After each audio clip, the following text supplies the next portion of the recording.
Hey guys, good evening. Good evening. Hey, great Friday evening. I hope you guys are having a good time at home or wherever you are. If you had a long day of work, if you had a long week of work, congratulations. We are headed towards the weekend. Thank you for joining me tonight. This is the off ramp. I am your host, Thomas Jason Anderson. So it looks like there could be peace in the Middle East, as crazy as it sounds. Uh, it's like slowly but surely, different nations within NATO are starting to uh, talk with President Trump and with our military, and we're starting to form a coalition. Um, it's slow going, it seems, right now, but this is proof, okay, that there is peace possible in the Middle East. Before this happened, before you had NATO countries coming in, it was questionable. And here's why. So when you look at the situation with Iran, the reality is even though Iran is this amazing culture, amazing civilization, amazing nation as a people, they are being led by a small fraction of their population who have decided to basically rule ruthlessly at all costs, no matter what it takes. And they're very specialized at killing, raping, torturing innocent people. This is they're masters at it. And so this group of really evil people, they only exist because of the backing of mainly China, Russia, and nations within the EU, European nations, uh, as well as other Asian nations. But at the end of the day, those are the major ones: China, Russia, the EU. They're the ones who put the most pressure on the regime in charge there in Tehran. And so it's almost like a puppet situation. And so when you're in that situation, and the nations that are basically the puppeteers of the leadership in Iran, when they're refusing to engage in the situation that's happening now, then all you have is the US military, which is built to destroy and send, you know, any living thing to its unalived place, right? So you've got that force versus a group of individuals who have vowed that they are going to murder their way to heaven. That's just it. I mean, bottom line, okay? When it's those two forces head to head, you're going to only have bloodshed. You're not going to have peace. You're not going to have an amicable agreement where the two sides can, put aside their differences and come together on the things they align with. It's not going to happen when it's the US military versus the leaders of the Iranian regime. You There's no peace to be had there. I'm sorry. It's impossible for there to be peace there. In order for you to have peace, you're going to have parties that are capable of that. And I just don't think the US military on its own isn't a peace force. It's a war force. I mean, they just changed the name of it to the Department of War. So I mean, it's okay, that's a war force. And then you've got these other guys who are psychotic lunatics. Yeah, when you put those two together, it's pretty hard to have peace, okay? And so that's where my criticism has been. If anyone has been paying attention to what I've been saying lately, once I said that China and the EU and Russia, once they stepped away from this and said, "Hey, we don't want to deal with this anymore," I was 100% for Trump. Just get rid of those guys, send them to hell, goodbye. Because without the Chinese, without the Russians, without the EU nations, there's nothing to negotiate there. I'm sorry. And I saw some stuff that the Pope was saying, and he's been really adamant that no matter what happens, Christians need to stand in on this issue with we need to support peace no matter what. We have to be totally opposed to the US military eliminating the mullahs or the leadership in Iran. That shouldn't be the Christian position should be for those guys in Iran to not be attacked by the US military. That's the peace position.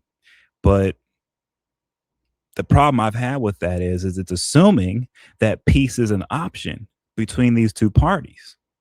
And I think that's where everyone's making the mistake because people are thinking, I think a lot of people, including the Pope and people in the Vatican, they're looking at Iran like it's its own country. They're not really looking at it like, well, it's its own country, but the leadership there is sort of, they're like a puppet to these other bigger players, right? First of all, I don't think they're acknowledging this reality. First of all, they're viewing Iran as its own nation without outside influence controlling them, which that's just not reality. So I don't think they're tapping into reality. A lot of the religious people right now, like they're not realizing that Iran is a front, that the leadership is a front for other powers like Russia and China and these guys. Okay, so that's the first thing that they're not doing. And then the second thing they're not doing is realizing that okay, so if they're a puppet, what happens when the puppet master stops controlling the puppet? What does the puppet do? No one's wondering about that, right? No one's thinking about that. And so religious leaders are coming to the table on this issue and they're framing it as Donald Trump wants to attack uh, the Iranian people and their government and they're seeking peace. They don't want war. And so this is senseless, right? But that's just not what's going on. It's just not what's happening. That's not the reality. And so I think that's where some of our religious leaders are getting a little messed up on this. They're not seeing the deeper layers on this. They're not realizing that if the EU nations, if Russia, if China abdicate their position as puppet masters of the Iranian regime, then like they're not accepting that if they abdicate from that, then the puppet isn't going to move, not to their will, which means it's going to do its own thing. And if you listen to those guys, what they're saying is they want to kill anything moving. I mean, this is what they're all about. And so now we have NATO nations stepping up to the plate and saying, okay, we're not going to be hands off, President Trump, American people. We're going to get involved. So the Netherlands has promised some military stuff for securing the Strait of Hormuz. The UK is in discussions with the president now. Other nations will join in. I know I saw some stuff with Ukraine has been pivotal in knocking down a bunch of these Iranian suicide drones. And so uh, the European countries are now coming in. Now the question is Japan going to come in? Is South Korea going to? Are they going to come in? Are they going to take part? The Philippines? Are other nations going to come in and help? Not just secure the Strait of Hormuz, but to help the Iranian people have a stable government, right? And not have a situation. I think it would behoove us all, the entire world, including the Iranian people, to not be in a position where their government is being puppeteered by China, Russia, and the European nations. I don't think that's good for anyone. I think it's better if no one gets puppeteered, guys. That's just a thought. I'm thinking it's 2026, okay? And I understand that it's just been thousands of years of stronger nations making puppets out of smaller ones. I understand that you guys understand your history and you're playing it by the book and you're doing it the way any type of civilization would dominate another. I get it. But it is 2026 and we do have nuclear weapons now. We have biological weapons, we have chemical. There's some real dangerous stuff out here. So I'm not so sure if it's a good idea to continue creating puppets out of nations like Iran. Could you guys stop? You know, that's at the heart of the problem here. Okay? And I understand that the Chinese feel like it's their right to make the Iranians their puppets because they're rising to power now. And when you have the power, that's what you do. You turn all the weaklings into puppets and you steal all their resources and you show them who's the strongest. I get that that's their instinct. That's their cultural instinct. They want to dominate like that. They feel like that once they have secured themselves the way they have in the world, that it's their right to dominate nations like Iran. But I would just say this, guys. Like I say, we are in a zone now where there are nuclear weapons, there are chemical and biological weapons. I understand that you guys feel like you want to just dominate people, but I don't know if that's a good idea right now. I think it might be smarter for the Chinese, the Russians, and everyone else to try to just help the Iranian people live their lives without a brutal dictatorship on top of them that you guys are financing and giving weapons to. It might be better for the world.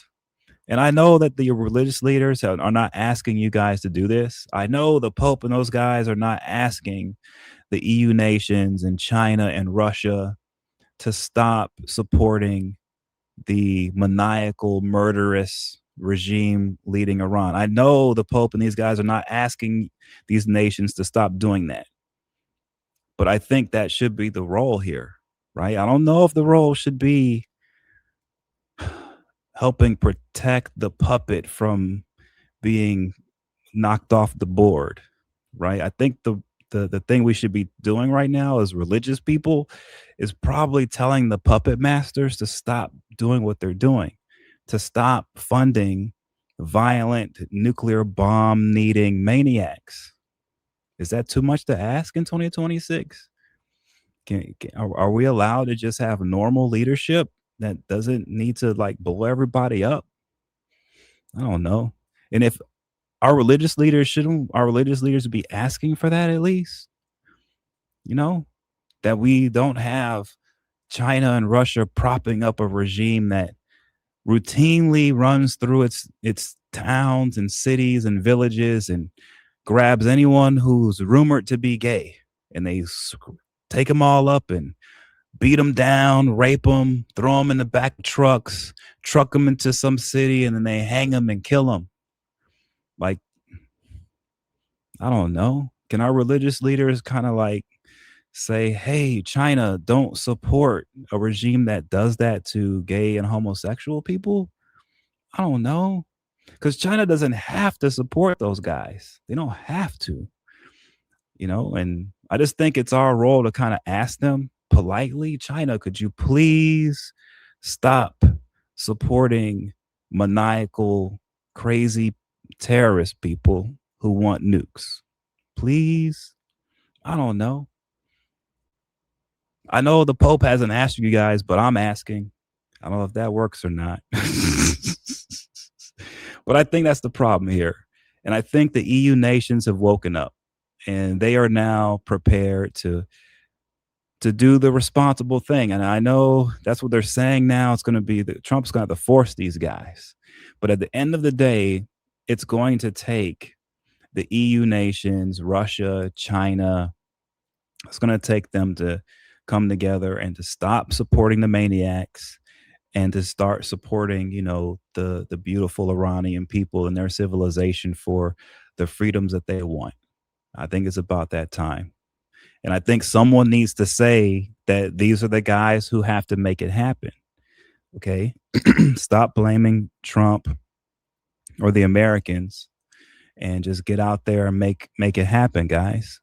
The European nations, China, Russia, partner up with the right people in Iran. They've got them, and help those people become, a modern, beautiful, thriving nation, not a monstrous terror machine. Excuse me. So that's my hope and desire. With that said, I guess that's enough for me. My voice is saying it's over. So thanks for joining, guys. I really appreciate it. I hope this sheds some light on the situation that's happening in Iran and gives people a better idea of what's really happening and who really needs to change things over there. It's going to really take the Russians, the Chinese, and the European nations to make a difference in Iran. But if they're going to abdicate that role, then Trump's going to have to eliminate that civilization. I'm sorry to say it, but you can't have these guys running around with nukes. They're going to kill a lot of innocent people. And so I'm glad to see these EU nations stepping up to the plate. It's time for Russia and China to do the same. And let's just bring some peace to the Middle East, guys.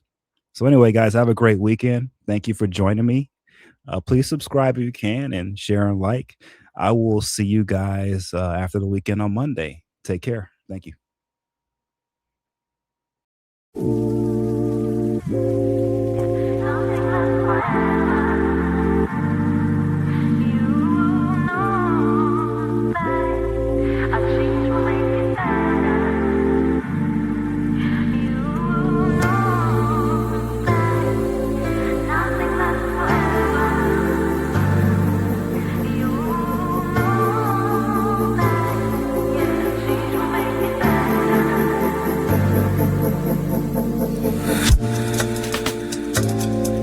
Now I'ma put it down like that. I'm leaving, I ain't coming back. You don't like the way I act anyway.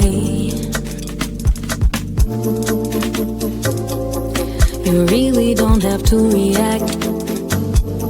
Don't try to change my mind, in fact. Honey, I've already packed all my stuff. We're no longer kids, let's move on. And you are not my kid, so I'm done. Please don't make me pull my gun.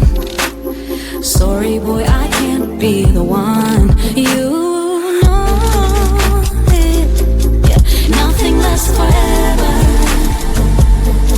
You know that a change will make it better.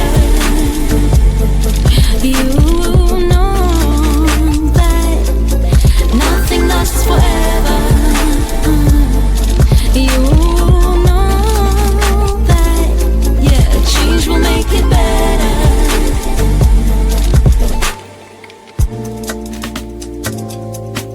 There's no one to blame, you see. Maybe we're not meant to be. There are plenty more fish in the sea anyway. Every day's a different thing, so I'm not into wedding rings. It ain't personal, it's the way I think. Yeah. You know it, nothing lasts forever, and you know it, yeah. That change will make it better. You know it, yeah. And nothing lasts forever. You